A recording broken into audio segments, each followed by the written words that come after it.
Buenas noches, al saludarlos estamos iniciando la emisión estelar del noticiero de la televisión cubana. Buenas noches, Rafael Serrano y Giselle Filiutelles les damos la bienvenida. De inmediato nuestros titulares.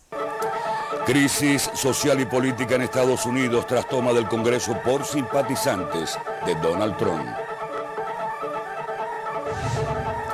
Confirman en Cuba 201 casos positivos de COVID-19 y un fallecido a consecuencia de la enfermedad.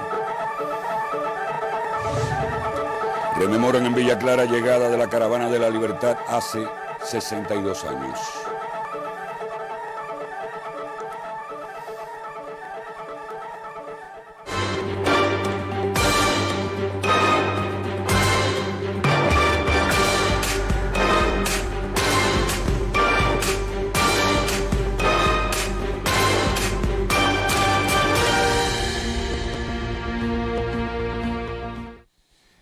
Y la alcaldesa del Distrito de Columbia decretó toque de queda desde las 6 de la tarde hasta las 6 de la mañana del jueves por las protestas de cientos de simpatizantes del presidente Donald Trump. Esas personas irrumpieron en el Capitolio durante la reunión del Congreso para contar los votos electorales que convertirían oficialmente al demócrata Joe Biden en el próximo presidente. Líderes y políticos estadounidenses y del resto del mundo reaccionaron ante los hechos. El presidente electo Joe Biden calificó los disturbios de ataque sin precedentes a la democracia estadounidense. Biden manifestó que las imágenes de las manifestaciones violentas en el Capitolio representan un pequeño número de extremistas dedicados a la anarquía. Esto no es disenso, dijo, es desorden, caos y limita con la sedición. Por su parte, el vicepresidente saliente Mike Pence condenó en su cuenta en Twitter la violencia y destrucción del Capitolio y prometió que los involucrados serán procesados con todo el peso de la ley.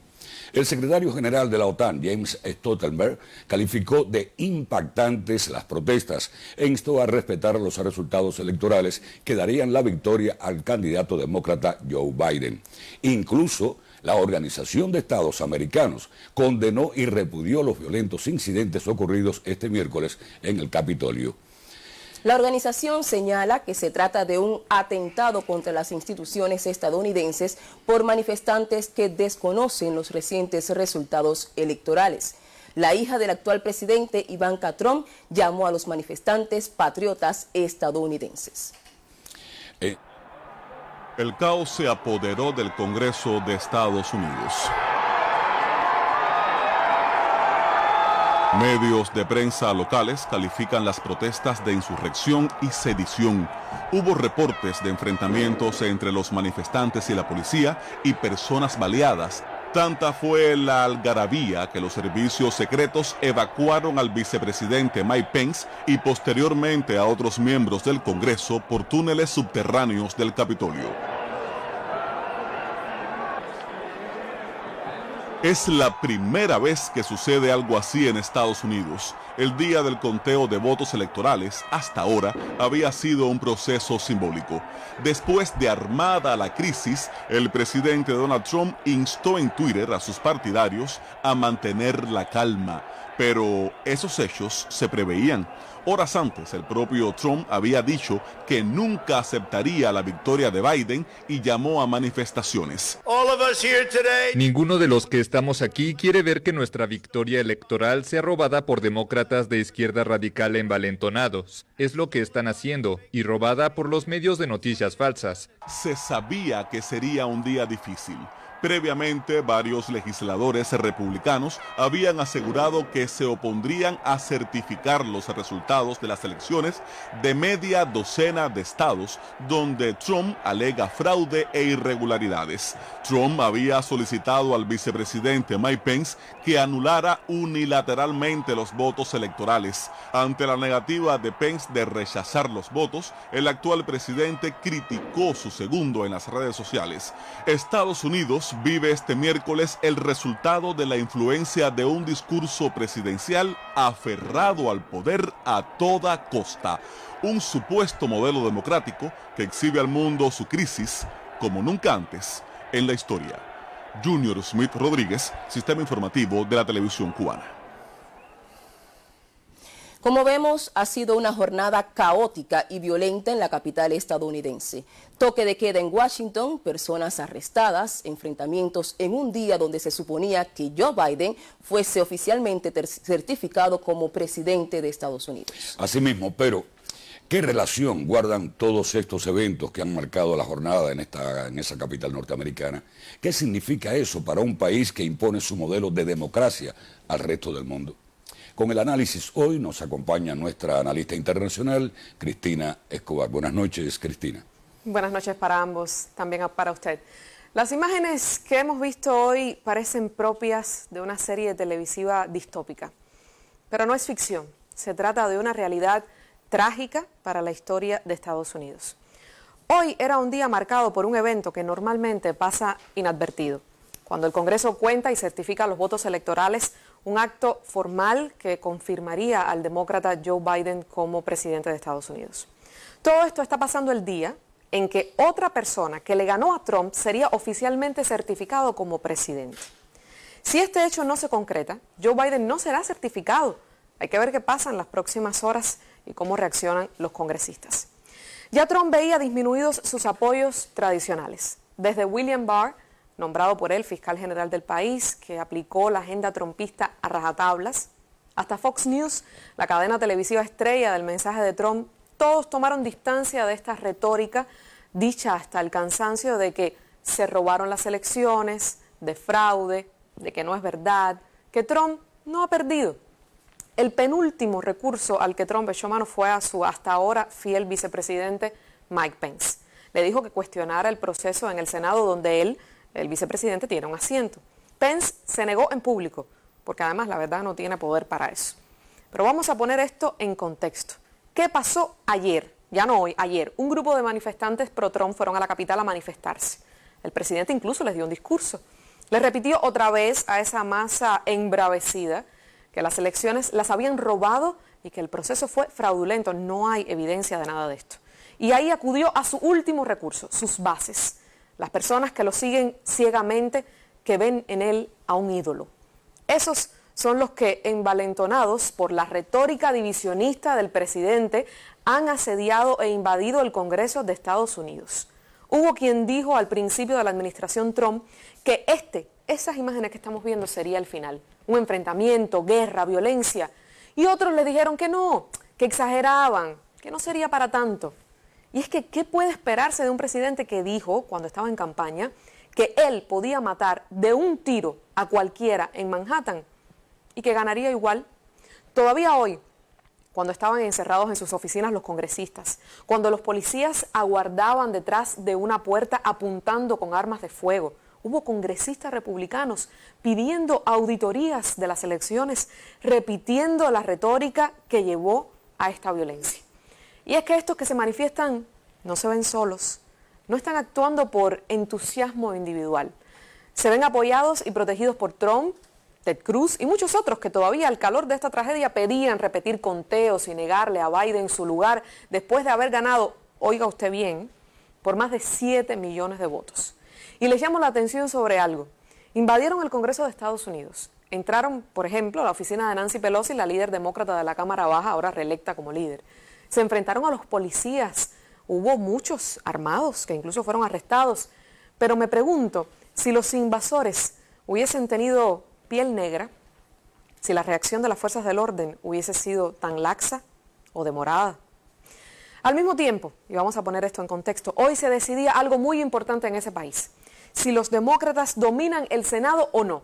Ya es un hecho que los dos candidatos al Senado, los demócratas, ganaron con ventaja en el estado de Georgia en segunda vuelta, un estado de oscura historia segregacionista. ¿Por qué tiene que ver con esto? Bueno, primero porque desde el punto de vista formal implica que el Senado tendría mayoría, en el Senado tendrían mayoría los demócratas. Permitiría a Biden avanzar su agenda, mucho más fácil, aunque no sin obstáculos. Podría nombrar jueces a la Corte Suprema, podría despedir a Mitch McConnell, una de las más siniestras figuras del conservadurismo estadounidense, aliado de Trump y líder plenipotenciario del Senado mientras los republicanos tuvieron mayoría. Ahora, desde la minoría no podrá continuar haciendo de las suyas como hasta ahora. Un Senado demócrata, por ejemplo, podrá nombrar otros jefes en las comisiones del Senado que no serán republicanos, sino demócratas. Por ejemplo, hoy el jefe del Comité de Inteligencia del Senado estadounidense es nada menos y nada más que el tristemente célebre Marco Rubio, a quien ahora, después que le ha reído cuanta gracia Trump ha hecho, lo ha además empujado a aplicar una agenda completamente equivocada con América Latina, critica esto que está pasando. Dijo en Twitter: no hay nada patriótico en esta anarquía tercermundista. Interesante, porque Rubio pide, promueve, sugiere, desde la comodidad de su hogar en Washington, esa anarquía y desconocimiento a la democracia para este lado del mundo, y así lo ve, como una anarquía tercermundista. Esas son sus palabras. El estado de Georgia además es muy importante porque han ganado dos personas que son epítomes de los cambios que ese país está viviendo.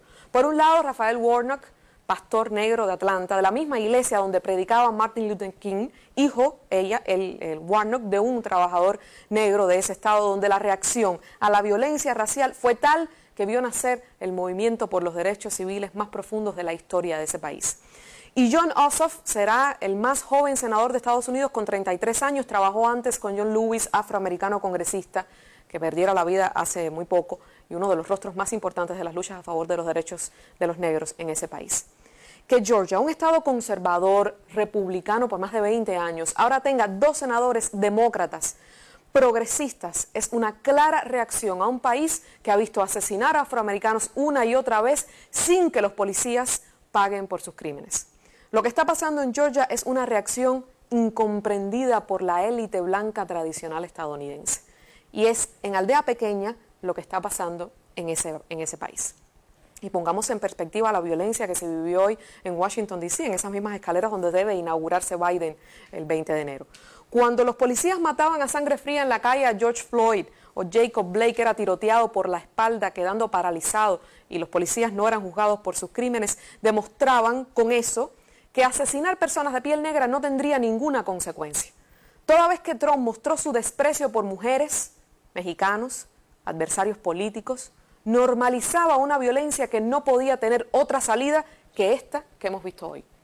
Todo el que llamó a esa violencia en las marchas del movimiento Black Lives Matter, defendiendo ya no los derechos políticos o económicos de los afroamericanos, sino el derecho a la vida, todo el que no condenó sin medias tintas esa violencia tiene responsabilidad en lo que ha pasado hoy. Joe Biden dijo en un video difundido que esto que ha pasado no es una manifestación, es invasión, violencia. Y es que en Estados Unidos hay una contradicción que parece insalvable. La libertad se ha convertido en una excelente excusa que ofrece la dictadura de unos sobre otros. Si se manifiestan para defender los derechos de los afroamericanos, pero la policía les va arriba con balas de gomas, con violencia, es que son delincuentes y hay que hacerlo. Pero si anoche se manifestaban a favor de Trump, es libertad. Si un joven blanco, como pasó hoy, interrumpió una marcha a tiros, es su libertad. Y ahora parece que responde a la libertad también irrumpir en el Congreso. Pero es que la contradicción es insalvable porque también en ese país es libertad, dicen, no usar nasobucos en la calle y es libertad no quererse vacunar, aunque ambas decisiones impliquen la muerte y el contagio de miles de personas. Es el desdén por el otro con la sagrada excusa de la libertad. Hay quien habla de juzgar a Trump por responsable de esto. Hay quien etiqueta esto como un golpe de Estado o insurrección. Algún meme ya respondió eso que anda por ahí en las redes, que hacía falta que Estados Unidos interviniese para que salvara a Estados Unidos de un golpe de Estado en Estados Unidos. Creo que no le pasará mucho a este hombre, a Donald Trump, que lo que está haciendo es sedimentar su imagen de presidente, que de alguna manera él dirá que lo seguirá haciendo porque le robaron las elecciones, con una amplia base que lo sigue a él y no al Partido Republicano y que ahora pagará, por ejemplo, por sus productos, lo seguirá allá donde vaya, una idolatría ciega que ha puesto en una crisis profunda al Partido Republicano que ya no se sabrá reconocer sin Trump, pero que no puede identificarse con él tampoco. Un día triste para este país, el país que impone a fuerza de sanciones y guerras su sistema político. Por eso existe el bloqueo, dicen. Por eso bombardean Irak, por eso aupan el vacío liderazgo de Guaidó, por eso impidieron a Evo Morales ser presidente otra vez, porque ellos tienen, dicen, que promover su democracia, esa, la de esas imágenes. Pongamos todo esto en perspectiva cuando algún trasnochado diga que Trump es su presidente o que hay que ir a estos referentes para que nuestros países sean más democráticos. Biden la tiene difícil. Y todo esto en medio de una pandemia en la que murieron hoy en Estados Unidos 3.664 personas. Será muy interesante ver qué se van a inventar ahora para imponer su agenda de forma intervencionista en otros países. Porque si este es el modelo que exportan, ahora más que nunca toca luchar, cambiar, pero desoyendo cada día más el cuento de que esa democracia es la mejor. Buenas noches.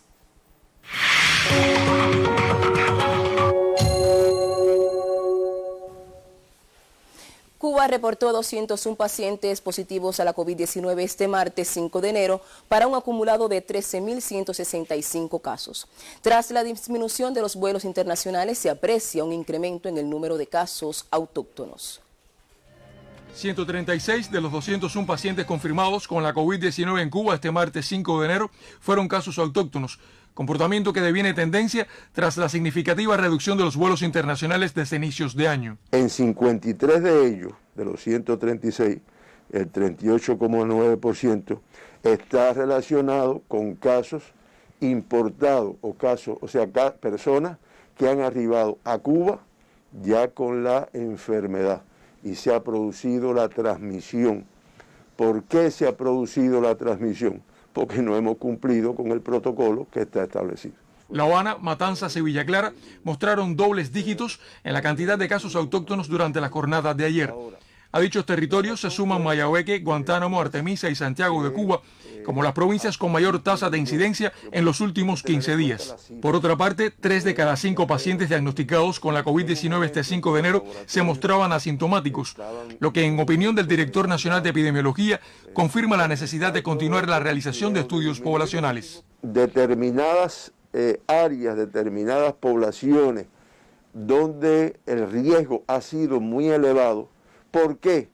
Por el número de casos que han tenido, por las características sociodemográficas de esos lugares, que te dicen que son lugares de mucho riesgo para la transmisión, y en esos lugares estamos haciendo intervenciones con estudios estratificados. De los 1.746 casos confirmados al cierre de la jornada de ayer, 1.726 presentaban una evolución clínica estable, 13 se mantenían en estado grave y 7 en estado crítico. Este 5 de enero se lamentó el fallecimiento de una paciente. Melvin Joel, Sistema Informativo de la Televisión Cubana. Y a partir de este 5 de enero, Cárdenas retrocedió a la segunda fase de la etapa recuperativa post-pandemia. El aumento de diagnósticos positivos de COVID-19 y eventos en el municipio determinaron la decisión del Consejo de Defensa Provincial de disponer medidas más restrictivas. Reactivado desde el retroceso de Matanzas a la tercera fase de recuperación pospandemia, el Consejo de Defensa Provincial determinó el retorno del municipio Cárdenas a la segunda fase atendiendo a la situación epidemiológica. A partir de ahora, informó Iván Izquierdo Alonso, presidente de dicho órgano, se refuerzan las medidas restrictivas para minimizar contagios de la COVID-19 y quedan prohibidas la entrada y salida a la provincia. Aunque se mantiene el curso escolar, se enfatizó en las normas que deben cumplir docentes y profesores respecto al uso estricto del nasobuco, horarios de recreo dentro de las aulas y los pasos podálicos, explicó el intendente de Cárdenas, Lázaro Suárez Navarro.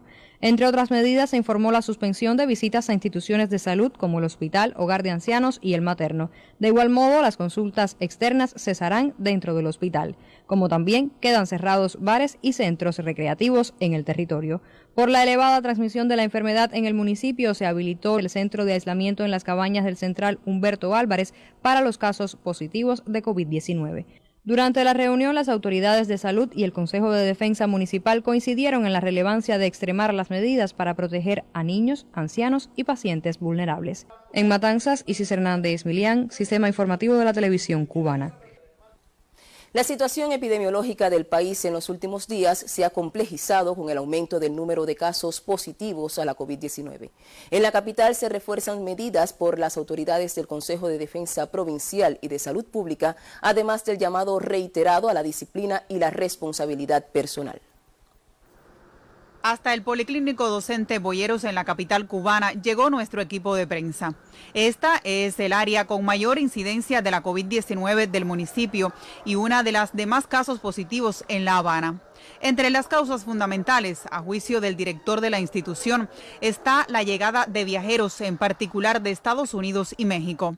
En poco más de un mes arribaron 882 visitantes del exterior, que arrojaron 24 casos con la enfermedad y un considerable número de sospechosos. Hemos tratado de crear equipos de trabajo entre el médico, la enfermera de la familia, el delegado, presidente de CDR, los factores de la comunidad, de forma tal que estas medidas que están fundamentalmente en la inmediatez en que nosotros podamos controlar al viajero, es decir, apenas le informamos al médico, en 24 horas se debe visitar al viajero, se debe hacer el consentimiento informado al viajero, donde se le explica cuáles son las medidas que él debe cumplir estrictamente de aislamiento dentro incluso de la propia vivienda, el uso del nasobuco, el aislamiento en una habitación propia de la casa con condiciones para eso. Esta zona, la más próxima al Aeropuerto Internacional José Martí, exige mayor rigor en el cumplimiento de los protocolos sanitarios, así como la información oportuna sobre el resultado de los PCR.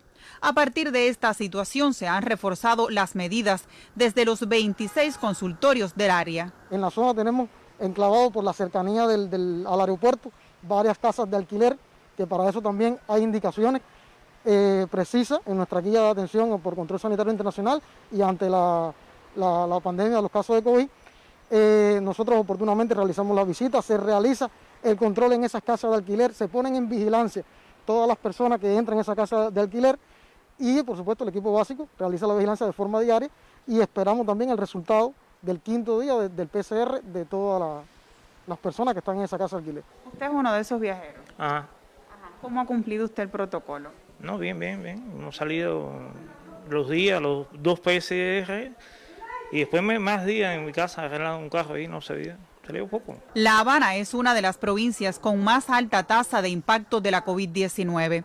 Existen 235 controles de foco activos en los 15 municipios de la ciudad, todos con medidas de refuerzo, afirma la directora de Higiene y Epidemiología de la capital. Hemos diseñado un estudio a nivel de la población con las herramientas que nos brinda la epidemiología para poder hacer un muestreo en estudios poblacionales, en poblaciones vulnerables, en todos aquellos municipios o zonas o centros laborales o en comunidades que estuvieron más vinculados a la entrada fundamentalmente de viajeros durante estas últimas semanas. Yo soy del criterio de que la dirección del país y las territoriales, la intención es reducir el número de casos lo más que se pueda, pero si nosotros, los ciudadanos, no ponemos de nuestra parte, por muchas medidas, por muy recias que sean, no vamos a resolver el problema.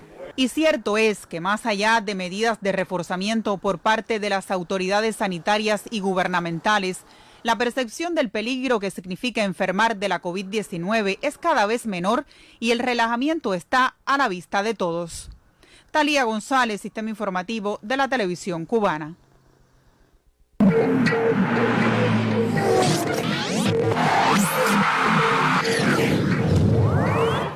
Buenas noches, ya comenzamos nuestro segmento deportivo en la emisión estelar. Los Toros de Camagüey resbalaron hoy en su último juego de la etapa clasificatoria y esta derrota le puede costar la vida a los actuales subcampeones nacionales. El tropezón de los camagüeyanos fue precisamente contra los monarcas vigentes con pizarra final de 8-6. David Mena salvó su juego número 13 y empató en el liderazgo de este departamento con el santiaguero Junior Tour. Camagüey termina con 41 victorias y tiene la subserie perdida con varios rivales cercanos. Por lo tanto, peligra seriamente la presencia de los Toros en los playoffs. Y es increíble que esto pueda suceder después de estar al frente de la tabla de posiciones durante más de la mitad de la temporada. La vida del equipo camagüeyano depende ahora de varias derrotas de otros conjuntos. Mientras, Industriales le pasó la escoba a Guantánamo al ganarles hoy 12-6 y se coló en el 5º lugar de la tabla. El experimentado Joandri Urgeyes encabezó la ofensiva de los azules de la capital al conectar de 3-2 con 3 remolques. Andy Rodríguez consiguió su salvamento número 11. Por su parte, Mayabeque cerró su calendario con los puños en alto como mismo lo hizo durante toda la serie. Los Huracanes dispusieron de las Tunas 9-8, contando con cerrojo efectivo del talentoso zurdo Maylon Cruz y jornada de gala para Yasniel González de 5-3, incluyendo 2 tubeyes y 4 impulsadas. Los Gallos de Santi Espíritus terminaron como líderes de la tabla con 48 éxitos al barrer a Cienfuegos con triunfo hoy de 4-2. Atención con los Gallos, que este año tienen el pico afilado y potencial suficiente para romper su maleficio en playoff. Otro que cierra una etapa regular fabulosa son los Alazanes de Granma, dueños del segundo lugar, a pesar de las figuras de primer nivel que le faltan. Hoy completaron la escoba sobre Artemisa con un marcador de 7-1 y destaco aquí el 10º salvamento de un jovencito del que se habla muy poco y se ha convertido en una revelación del picheo relevo en esta campaña. Me refiero a Kelvis Rodríguez. Por último, Ciego de Ávila le ganó Villa Clara 6-4. Alfredo Fadraga empujó a la mitad de las carreras de los Tigres.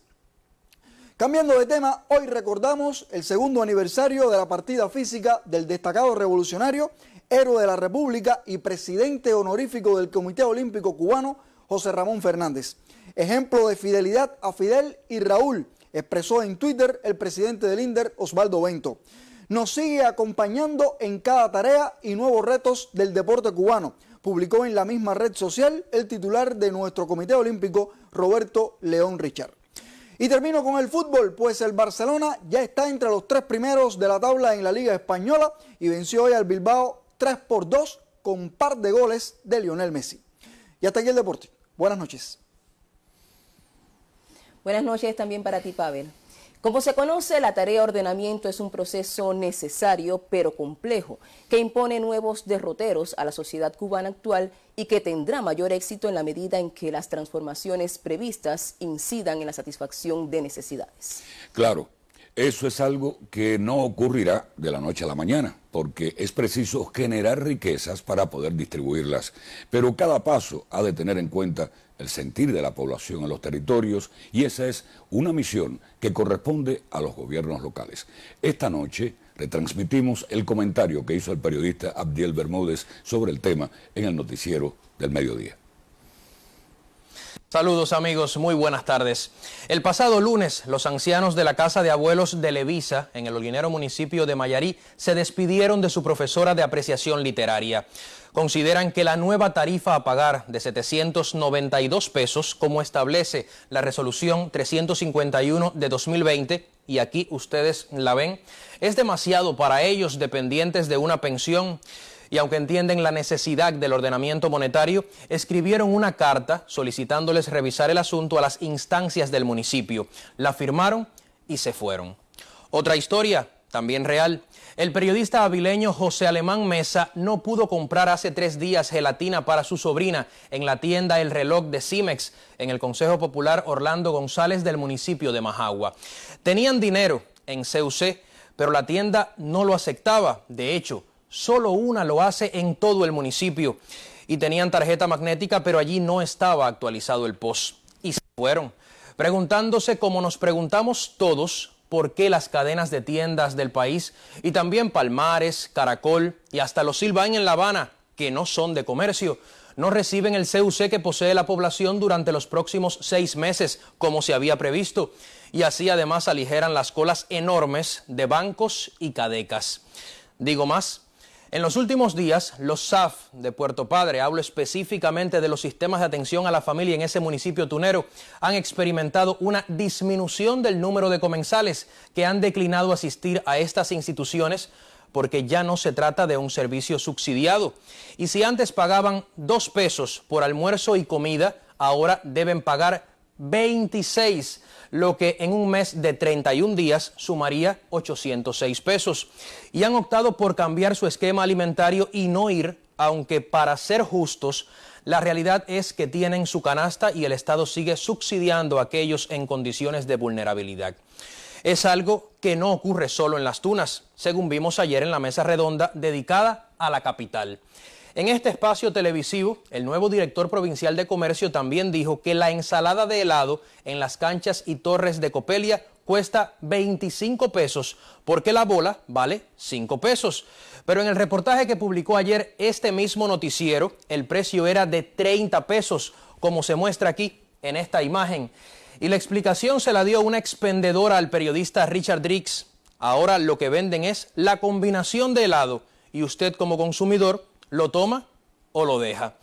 Como estas hay muchas historias a lo largo y ancho del país reveladoras de una problemática que pone en tensión a todos los actores de este proceso necesario para la economía nacional, pero que ha sido postergado durante demasiado tiempo y por el que apostamos muchos. Sin embargo, sus primeros compases han demostrado que las decisiones del Estado deben acompañarse de aplicaciones consecuentes precisamente en la base, que es donde se concreta buena parte del éxito de la tarea ordenamiento. Lo digo, amigos, porque la autonomía es parte de la estrategia del gobierno cubano para descentralizar funciones y también para empoderar al municipio en la gestión gubernamental. Pero si los gobiernos locales literalmente botan el sofá y adoptan la posición de establecer los precios máximos a los bienes y servicios que se ofrecen en su demarcación territorial, desoyendo las reglas del mercado, pero sobre todo las realidades de su gente, sin evaluar a punta de lápiz y con sentido común la dinámica real de sus territorios, entonces flaco favor le hacen a la tarea ordenamiento, cuyo beneficio más tangible para los cubanos estaría en que los ingresos fueran superiores a los precios y también a las tarifas. Solo que no ha sido esa la realidad de los últimos días, mientras muchos pensamos en cómo reacomodar la economía personal y familiar al nuevo escenario financiero del país. Miren, resulta más que evidente la complejidad del ordenamiento monetario en Cuba. Esa visión revisionista que ha llevado a readecuar precios excesivos al calor de las preocupaciones ciudadanas da la medida del respeto del Estado a su pueblo, como también de que es un acto de aprendizaje continuo sobre la marcha para todos nosotros y de que estamos viviendo transformaciones que serán más justas en la medida en que los encargados de poner en práctica cada procedimiento lo hagan pensando no en el pueblo, sino como pueblo. Eso es esencial. Las redes sociales no son el único medidor a tener en cuenta, aunque a través de ellas se ha redimensionado la opinión popular. Los portales del ciudadano, los medios locales de comunicación, las vías de retroalimentación deben servir de apoyatura para evaluar la efectividad, pero también la pertinencia de cada medida. Y no todo lo que funciona en un territorio le sirve a otro, por miles de razones, lo mismo culturales que de otro tipo. La otra cuestión, amigos, que toca a los gobiernos locales por mandato popular es el control de los precios y la evaluación diaria de los pasos que se van dando, con las correcciones pertinentes, con las rectificaciones necesarias, como hemos visto, pero con la mano dura de la ley siempre presta para que no haya un vivo pretendiendo vivir del bobo a costa de la ilegalidad y el desabastecimiento. Ayer se dijo en la mesa redonda que hay quienes revenden a 25 pesos el cigarro que el Estado vende a 10. ¿Y bajo qué autorización eso es posible? De hecho, ¿quién lo permite? Yo reitero, estamos viviendo un proceso nuevo, complejo, en medio de una crisis económica y a la sombra de una pandemia que sigue ahí afectándonos y de un bloqueo que lo hace todo más difícil. Las aspiraciones de progreso, de invertir la famosa pirámide de una vez por todas, no se concretarán en Cuba chasqueando los dedos. Hay que crear riquezas para repartirlas, hay que producir y eso lleva tiempo. Pero mientras tanto, que cada cálculo, cada decisión que se adopte y todo cuanto se haga responda al bienestar del pueblo, que a fin de cuentas ha sido esa la savia permanente de la revolución.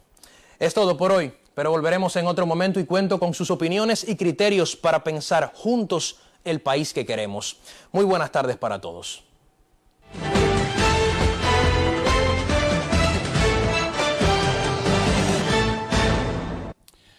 Repasemos otros temas del acontecer internacional. La justicia británica rechazó este miércoles conceder la libertad bajo fianza a Julian Assange, quien estará en prisión a la espera de que Estados Unidos apele la decisión de no extraditarlo. La Fiscalía londinense rechazó liberar a Assange bajo las condiciones ofrecidas por la defensa, que incluyen el arresto domiciliario con su prometida y 2 hijos pequeños y una vigilancia mediante una pulsera electrónica. El procedimiento pasa ahora a la Corte de Magistrados de Westminster a tenor de la apelación del Alto Tribunal de Inglaterra y Gales. En Venezuela, la Fuerza Armada Nacional Bolivariana emitió este miércoles un comunicado en el que ratifica su respaldo a la nueva Asamblea Nacional instalada el martes 5 de enero y reiteró su compromiso de defender a la patria y sus instituciones democráticas frente a las conspiraciones externas e internas. La reacción se produce luego de que Estados Unidos y algunos países de América Latina no reconocieron al nuevo Parlamento y aseguraron continuar apoyando a la anterior Asamblea Nacional de mayoría opositora electa en 2015, pese a que su mandato concluyó conforme a lo estipulado en la Constitución.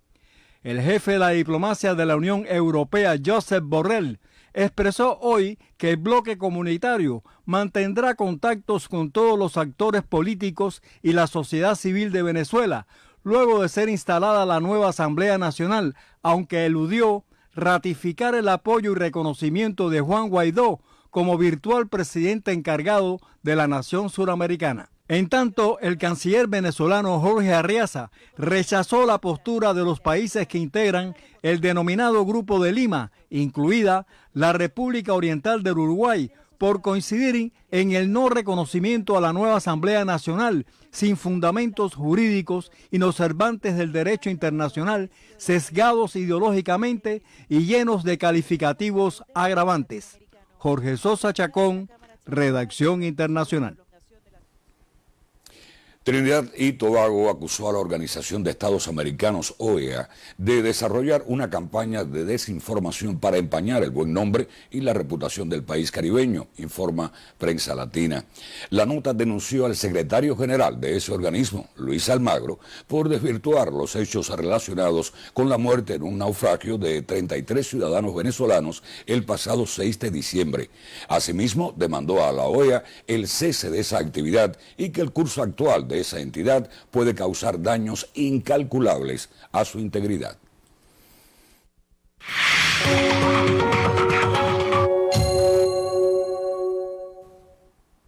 Este 6 de enero, los villaclareños recuerdan la entrada a la provincia de la caravana que en 1959 encabezara Fidel y que llevó luz y esperanza por toda la isla. El 6 de enero de 1959, la entonces provincia de Las Villas recibió a la caravana de barbudos que con Fidel al frente recorrió Placetas, Falcón, Santa Clara. En el Parque Leoncio Vidal, en la sede del gobierno, el joven rebelde le habló al pueblo, a ese que según él tenía que mandar y gobernar. Uno de sus discursos marchó sobre la cresta palpitante de los acontecimientos. Apenas si habló de los dramáticos años de luchas y sacrificios. Se proyectaba hacia el futuro. Es difícil encontrarse en la historia del movimiento revolucionario una revolución triunfante con tantas adversidades gigantescas en sus mismos comienzos. Es la etapa más difícil de cualquier proceso.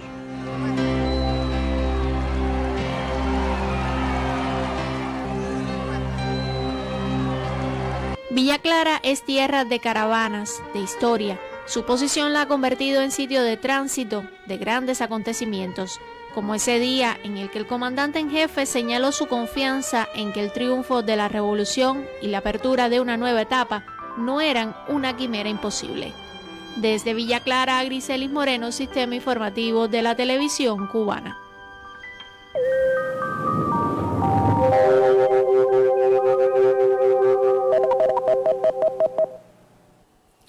Buenas noches. La madrugada fue notablemente fría hacia zonas del interior de las provincias de Mayabeque y Artemisa, con el valor mínimo de temperatura reportado en Tapaste con 8.7 grados Celsius. En otras muchas localidades también estuvieron las temperaturas mínimas por debajo de los 10 grados Celsius. Y observen en el mapa del tiempo que Cuba se halla bajo la influencia de las altas presiones continentales que extiende su dorsal hasta nuestro territorio. La acompaña una masa de aire fría, seca y estable.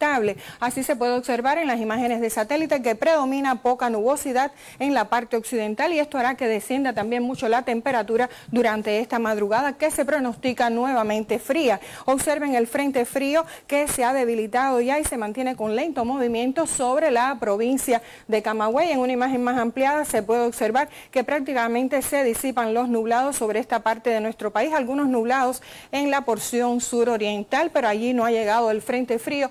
Observen también la poca nubosidad, la cuña de aire seco sobre la parte occidental. Por eso se pronostica para mañana un amanecer con cielos parcialmente nublados, debido a que habrá una vaguada en el Golfo de México y también en el Caribe occidental, que incrementará la humedad, y por eso estará amaneciendo con cielos parcialmente nublados, y en el resto del país poca nubosidad. Desde el final de la mañana estará mayormente nublado en el occidente, con algunos chubascos y lluvias, y serán más aislados, escasa la lluvia en el resto de nuestro territorio. Y la madrugada, como les decía, será nuevamente fría hacia zonas del interior, con valores de temperatura mínima entre 12 y 15 grados Celsius. En el resto estará entre 16 y 19 grados, pueden ser superiores en localidades costeras de la región oriental. El día será fresco en la parte occidental y central, con valores de temperatura máxima entre 25 y 28 grados Celsius, que llegará a 30 y 31 grados Celsius en la porción suroriental. Los vientos serán variables débiles y solo soplarán de región este con velocidades entre 10 y 25 kilómetros por hora en zonas de la costa norte. Habrá poco oleaje en ambos litorales orientales y mar tranquila en el resto de nuestras costas. Y para los próximos 3 días, como les comentábamos ayer, se espera la llegada de un nuevo frente frío que reforzará las condiciones invernales en el occidente y centro. Con la llegada de este frente frío el viernes se producirán algunos chubascos y lluvias que se irán trasladando hacia la región central, y solo serán aislados en el oriente del país, donde se mantiene algo cálido las temperaturas. Observen que habrá un descenso de las temperaturas, tendremos un fin de semana invernal con temperaturas máximas muy bajas de 21 o 22 grados Celsius, y también madrugadas frías hacia zonas del interior, del occidente y centro del país. Esto es todo en cuanto al tiempo. Que tengan un feliz día y hasta mañana. Gracias, doctora. Hasta mañana. Y en este minuto le informo que el presidente de la República de Cuba, Miguel Díaz-Canel Bermúdez, rechazó la articulación de un golpe blando al país como parte de un viejo guión importado con nuevos actores.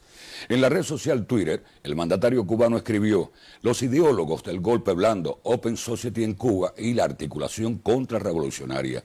Es importante que las personas conozcan esto para que no puedan ser engañadas ni manipuladas. En otro mensaje, el jefe de Estado denunció la influencia de la manipulación mediática con fines políticos y la supuesta financiación independiente que intoxican constantemente las redes sociales con informaciones falsas sobre Cuba y que tienen como único camino legitimar en la isla la visión hegemónica estadounidense sobre democracia y libertad. Un reciente material del canal digital Razones de Cuba denunció la implicación de organizaciones de Estados Unidos que bombardean la web con informaciones falsas sobre Cuba y la gestión de un gobierno que destinó millones de dólares en los últimos 20 años para la subversión en la isla.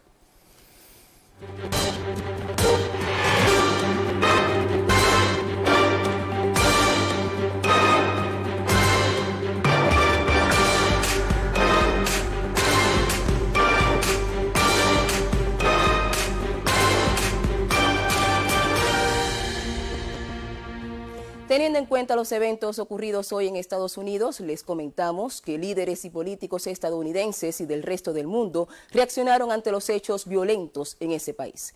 El presidente electo Joe Biden calificó los disturbios de ataques sin precedentes a la democracia estadounidense. Biden manifestó que las imágenes de los manifestantes en el Capitolio representan un pequeño número de extremistas dedicados a la anarquía. Esto no es disenso, dijo, es desorden, caos y limita con la sedición. Por su parte, el vicepresidente saliente Mike Pence condenó en su cuenta en Twitter la violencia y destrucción del Capitolio y prometió que los involucrados serán procesados con todo el peso de la ley.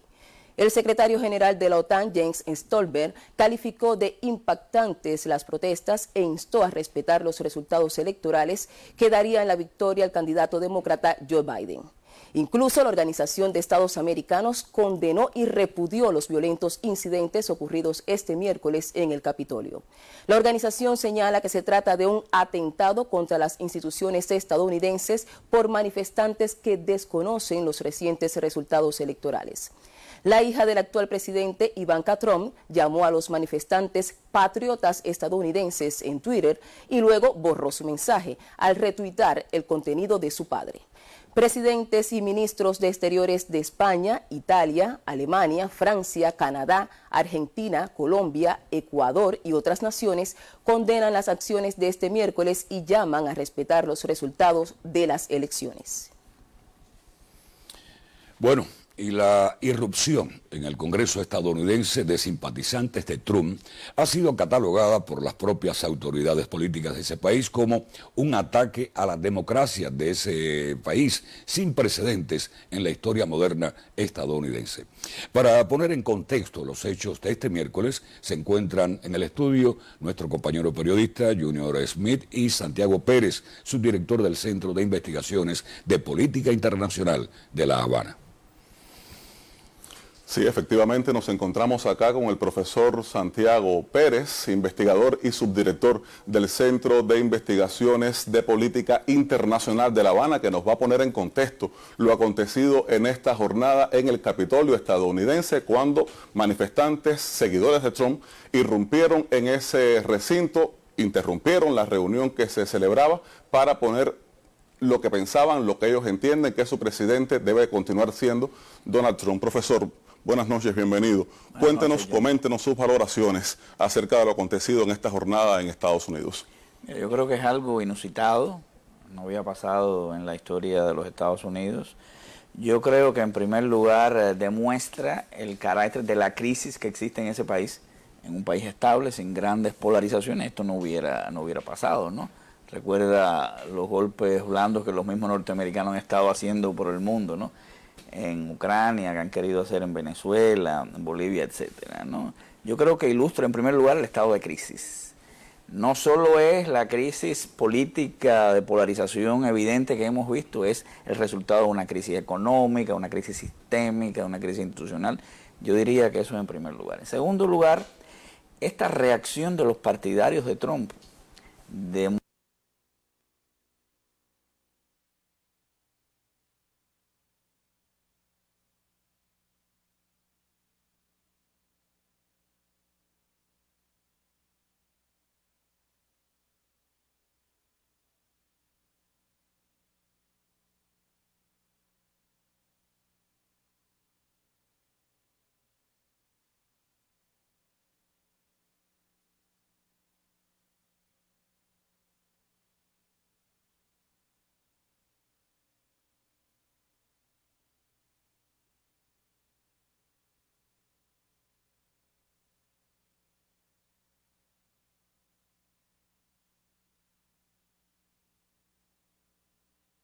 no puede ser que una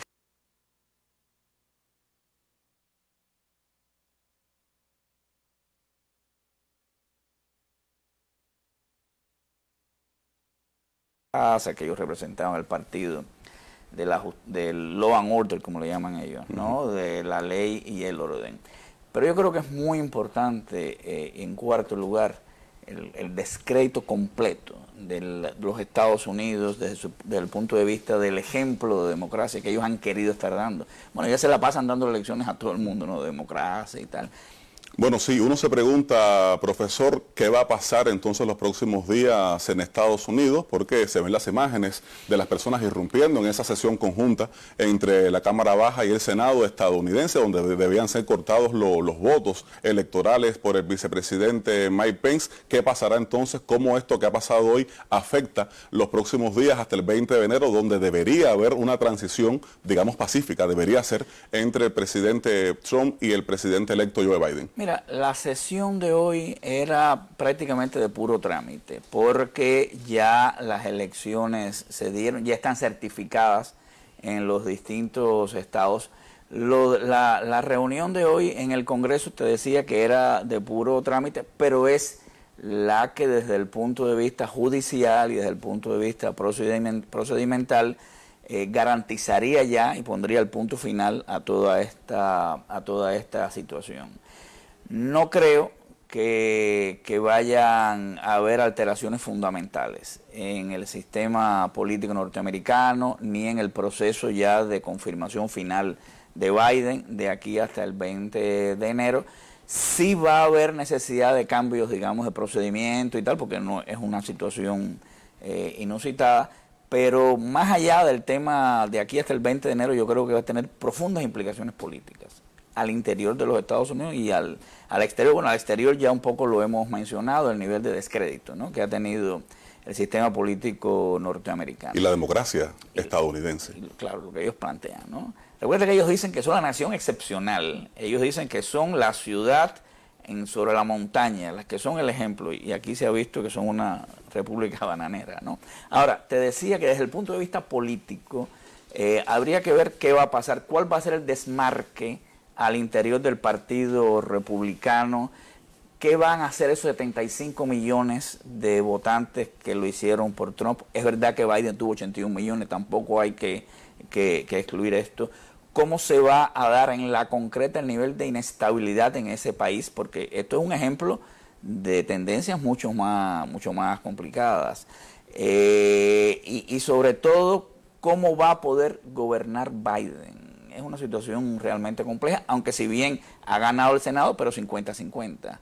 Es verdad que eso le va a implicar que los líderes republicanos no sigan siendo los líderes de los comités, ¿no? Que el presidente del Senado pase a ser un demócrata, no un republicano. En fin, va a haber un impacto real desde el punto de vista político en ese sistema, y vamos a ver qué va a hacer Trump, porque es verdad que mucha gente al interior ya del establishment republicano va a desmarcarse, porque esto ha sido una infamia lo que ha pasado.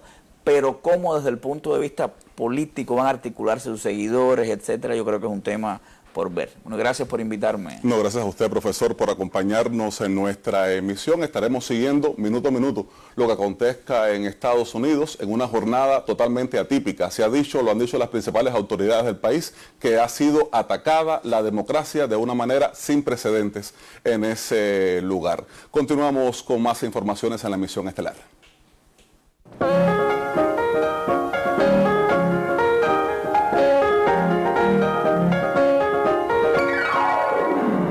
Buenas noches. Este miércoles la Casa del Alba retomó su espacio de debate de la Revolución Cubana en América Latina y el Caribe. El encuentro, que arriba a su segundo año de fundado, se dedicó al triunfo de la revolución. En vísperas del aniversario 62 de la entrada en la capital de la Caravana de la Libertad, el espacio de pensamiento La Revolución Cubana en América Latina y el Caribe aprovechó el marco de la fecha para reflexionar sobre la influencia de este suceso en la política del continente. El encuentro estuvo conducido por la presidenta de la sección de base de la Unión Nacional de Historiadores de Cuba, Adelaida Becker, y el doctor en ciencias Andrés Saldívar Diegues, presidente de la filial en La Habana de la Unión de Historiadores de Cuba. En la cita se recordaron aspectos significativos de la etapa final de la Guerra de Liberación y otros asociados al contexto histórico previo en la región, así como la concepción latinoamericanista de Fidel Castro. El espacio de pensamiento La Revolución Cubana en América Latina y el Caribe se realiza bajo el auspicio del Centro de Estudios Che Guevara y el Instituto Superior de Relaciones Internacionales, y continuará sus conversatorios los primeros miércoles de cada mes con nuevos temas e invitados. Gabriela Sánchez, Sistema Informativo de la Televisión Cubana. Y el ganador de la 13ª edición de los premios de poesía Blas de Otero en la modalidad de castellano fue el poeta cubano Sergio García Zamora con Los maniquíes enfermos. Según el jurado, este texto destaca por la fuerza y originalidad de su escritura de raíz surrealista, con una excelente utilización de los recursos literarios y el empleo del verso y la prosa poética, dando pie a un libro en donde la palabra se presenta como generadora de realidades, sin dejar de mostrarnos la precariedad del ser humano contemporáneo. Y en otros temas, Trinidad celebra el aniversario 507 de su fundación. El siguiente material nos acerca a esa ciudad, la tercera villa de Cuba. La ciudad que desciende desde la colina hasta el mar y abraza las montañas es uno de los conjuntos patrimoniales más hermosos de Latinoamérica. En octubre de 2019, la tercera villa de Cuba recibió la condición de ciudad creativa, una de las 66 urbes del mundo que poseen el reconocimiento. Recientemente, la UNESCO distinguió a Trinidad por la contribución de las economías creativas e industrias culturales como alternativas sustentables en el modelo económico cubano. El aniversario de la fundación de Trinidad este año estará marcado por los desasosiegos de una pandemia y la responsabilidad de evitar contagios. Aún así, la tercera villa de Cuba se pondrá en Nasobuco y celebrará su cumpleaños 507. Desde Santi Spíritus, Jenny Fleites, Sistema Informativo de la Televisión Cubana. Así me despido por hoy. Buenas noches. Una excelente noche también para ti, Claudia. Y Cuba registró al cierre de 2020 una de las tasas de mortalidad infantil más baja del continente, 4,9 por cada 1000 nacidos vivos. A pesar de la situación epidemiológica del país, no se reportaron fallecidos menores de un año en 32 municipios del país. Un año que puso a prueba el sistema de salud pública en Cuba. El 2020 deja en términos estadísticos mejores cifras en relación con el 2019 en el programa de atención materno-infantil. La nación registró una tasa de mortalidad infantil de 4,9 por cada 1000 nacidos vivos, 36 fallecidos menos que el año anterior. Las provincias de Holguín, Santi Spíritus, Mayabeque, Villa Clara y Pinar del Río lograron las tasas más bajas con indicadores inferiores a 4. Según la Dirección de Registros Médicos del Ministerio de Salud Pública, en la isla nacieron 105.030 niños, 4.686 menos que el año anterior. Las principales causas de muerte en los menores de un año estuvieron asociadas fundamentalmente con el nacimiento prematuro y el retardo en el crecimiento uterino. En el 2020, Cuba reportó la tasa más baja de mortalidad por malformaciones congénitas de la historia, un año en el que además no se lamentó el fallecimiento de muertes maternas ni de infantes por COVID-19. Un resultado que motiva a mantener estos indicadores hoy en la atención materno-infantil y la experticia de sus profesionales por preservar la vida de embarazadas, puérperas y niños. Gisela García Rivero, Sistema Informativo de la Televisión Cubana.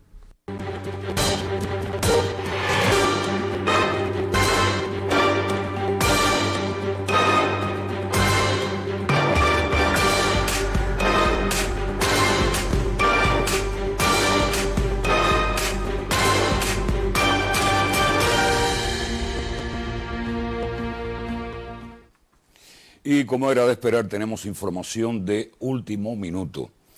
El Congreso estadounidense reinició el conteo de votos luego de recuperar la seguridad.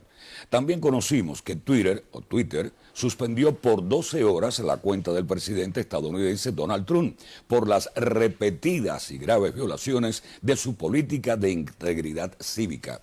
Los directivos de la red social aseguraron que si el mandatario saliente continúa infringiendo las reglas de Twitter, su cuenta será suspendida permanentemente. Para poder reactivar su cuenta, Trump tendrá que borrar sus 3 más recientes publicaciones. Uno de los tweets presidenciales incluye un video en el que instaba a sus partidarios, congregados este miércoles ante el Capitolio, a protestar contra los resultados de los comicios presidenciales, a que regresaran a sus casas y preservaran la paz, al tiempo que volvía a calificar las elecciones como robadas. De manera similar, Facebook borró ese video y bloqueó la cuenta de Trump por 24 horas. Finaliza así la emisión estelar. Muchísimas gracias por preferirnos para informarse. Sí, gracias. Son ustedes muy amables. Buenas noches y hasta mañana.